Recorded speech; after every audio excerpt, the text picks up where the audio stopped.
নমস্কার, আমার সঙ্গে টেলিফোন লাইনে রয়েছেন ঝাড়গ্রাম জেলার বিজেপির general secretary Gautam Kouri sir. Sir, আপনাকে হ্যাঁ, নিউজ রুমে স্বাগত।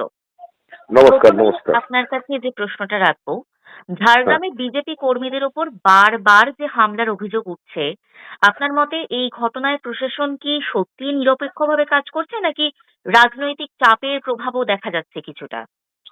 গোটা ঝাড়গ্রাম জেলা জুড়ে তৃণমূলের সেইভাবে সাংগঠনিক কোনো শক্তি বা তৃণমূল দলের কোনো ক্ষমতা নেই যে বিজেপি কর্মীদের উপর হামলা করবে। পুরাটাই হুম। প্রশাসনের সাহায্যে দলটা চলে এবং প্রশাসনের সাহায্যে তারা বারবার বিজেপি নেতা কর্মীদের উপর হামলা করে। বেশ। এই প্রেক্ষাপটে জানতে চাইবো আপনাদের জেলা নেতৃত্ব ভোটারদের কতটা নিশ্চিন্ত করতে পারবেন যে আসন্ন বিধানসভা নির্বাচনে কোনো রকম রিগিং হবে না এবং মানুষ নির্বিঘ্নে ভোট দিতে পারবে?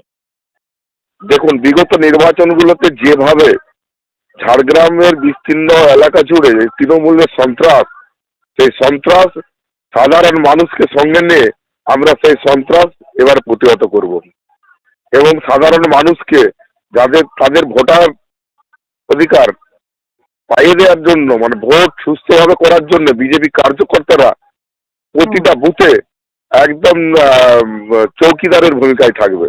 হুম, একদমই তাই। নিশ্চিন্তে ভোটাররা যাতে ভোট দিতে পারে তার সব রকম ব্যবস্থা বিজেপির কার্যকর্তারা নিজেদের কামে নেবে 26-এর নির্বাচন। বেশ, বেশ।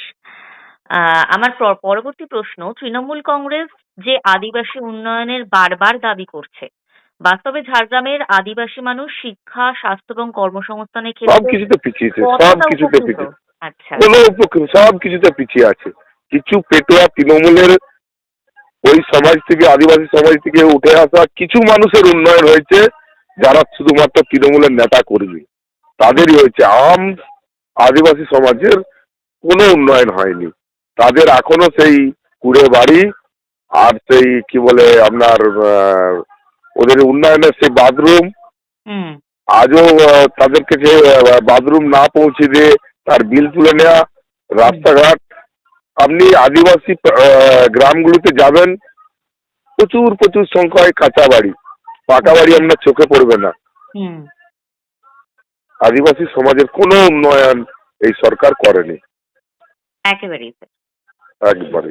বিজেপির বিরুদ্ধে প্রায়ই অভিযোগ তোলা হয় যে এই দলটি বাইরের এবং দিল্লি নির্ভর। ঝাড়গ্রামের সাধারণ মানুষের সামনে এই অভিযোগের রাজনৈতিক জবাব আপনি কিভাবে দেবেন? শুভেন্দু অধিকারী অন্য রাজ্য থেকে এসেছে? শ্রমিকদা কি আসাম থেকে এসছে না দিল্লি থেকে এসেছে? দিলীপ হুম, ঘোষ কোথায় স্যার? হুম, হুম, এই একদম, মেদিনীপুরের দিলীপ দা, এই মেদিনীপুরের শুভেন্দু দা। একদম। আমি কোথাকার ছেলে? আমি কি ঝাড়খণ্ডে বাড়ি আমার? আমার হুম, এই ঝাড়গ্রাম সাংগঠনিক জেলাতেই বাড়ি, শালবনী বিধানসভাতে। হুম, হুম, আমাদের সর্বভারতীয় দল, আমাদের দলের কিছু গাইডলাইন আছে, গোটা ভারতবর্ষ সেই ভাবে চলে দলটা। এর হুম, বেশি কিছু না। এলাকা ভিত্তিক নেতারাই নেতৃত্ব দেয় আমাদের।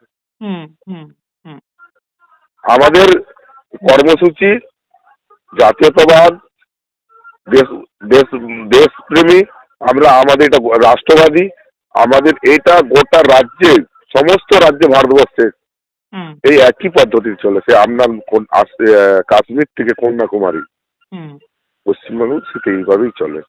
আজকে আমাদের অল ইন্ডিয়া প্রেসিডেন্ট বিহারের মানুষ, হুম, জেপি নাড্ডা হিমাচল প্রদেশের মানুষ ছিলেন। আগের সভাপতি গুজরাটের মানুষ, নীতিন গডকরি মহারাষ্ট্রের মানুষ ছিলেন। হুম, প্রতিটা রাজ্যের প্রতিটা জায়গা থেকে আমাদের নেতৃত্বরা গোটা ভারতবর্ষের নেতৃত্বরা ঠিক করে যে আগামী দিন দল কোন পথে যাবে। এটা হুম, কোনো দিল্লির লোকজন ঠিক করে দেয় না। গোটা ভারতবর্ষের যত রাজ্য অঙ্গরাজ্য আছে সেই রাজ্যের কার্যকর্তারা ঠিক করে দলের আগামী কর্মপন্থা কি হবে।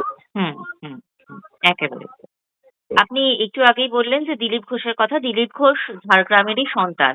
তিনি হ্যাঁ, সম্প্রতি আবার সক্রিয় রাজনীতিতে ফিরেছেন এবং শোনা যাচ্ছে আসন্ন নির্বাচনে তিনি প্রার্থী হতে পারেন। এই বিষয়টিকে আপনি বিজেপির জন্য কতটা দিলীপ ইতিবাচক বলে দেখছেন? দিলীপ দা কবে সক্রিয় ছিল না? হুম দিলীপ দা সক্রিয় কবে ছিল না? দিলীপ দা সব দিনই সক্রিয় ছিল। এবার একটা মানুষ কখনো কাজের আহ, আহ, 4 ঘন্টা সময় দেয়, 2 ঘন্টা দেয়, কাজ দিলীপ দা হুম সব দিন হুম করে গেছেন, কাজের মধ্যেই ছিলেন। আর দিলীপ দা প্রার্থী হবে কিনা সেটা আমার মতো কার্যকর্তা বলবে কি করে, বলবো আমি কি করে বলি? এটা আমাদের একটা রাজ্যের নির্বাচন কমিটি আছে, হুম হুম সেখান থেকে ঠিক হবে কে কোথায় দাঁড়াবে। আমরা হুম কেউ বলতে পারবো না। আমাদের দলের আমাদের দলের সিম্বল পদ্মফুল। হুম আমরা জানি পদ্মফুল থেকে যাকেই দাঁড় করানো হবে হুম সেই আমাদের বিজেপির প্রার্থী, এবং তাকেই আমরা ভোট দেবো। এবং সেই তাকে জেতানোর জন্য হুম আমরা দলের সৈনিক হিসাবে আমাদের যা কর্তব্য, আমাদের যে দায় দায়িত্ব, আমরা তা অক্ষরে অক্ষরে পালন করব। বেশ বেশ 2026 সালের বিধানসভা নির্বাচনে পশ্চিমবঙ্গে বিজেপি মোট কতগুলি আসন জিততে পারে বলে আপনি মনে করছেন? বিশেষ করে ঝাড়গ্রাম জেলার সরকার বিজেপির টার্গেট কতগুলি আসন? আমাদের ঝাড়গ্রাম সাংগঠনিক জেলার 7টি বিধানসভা, 7টিতেই আমরা নির্বাচনে জয়লাভ করব। এবং এই 7টা বিধায়ক আমরা 7 বিধায়ক আমরা পাঠাবো ঝাড়গ্রাম থেকে, এবং সরকার হবে 2026-এ। আপনি নিশ্চিন্তে থাকুন। এবং আপনার চ্যানেলের মাধ্যমে আমি সমস্ত শ্রোতাদেরকে জানাতে চাই যে সরকার আমাদের 26-এ হচ্ছেই, এবং 200-র অধিক সিট নিয়ে আমরা সরকার গঠন করব।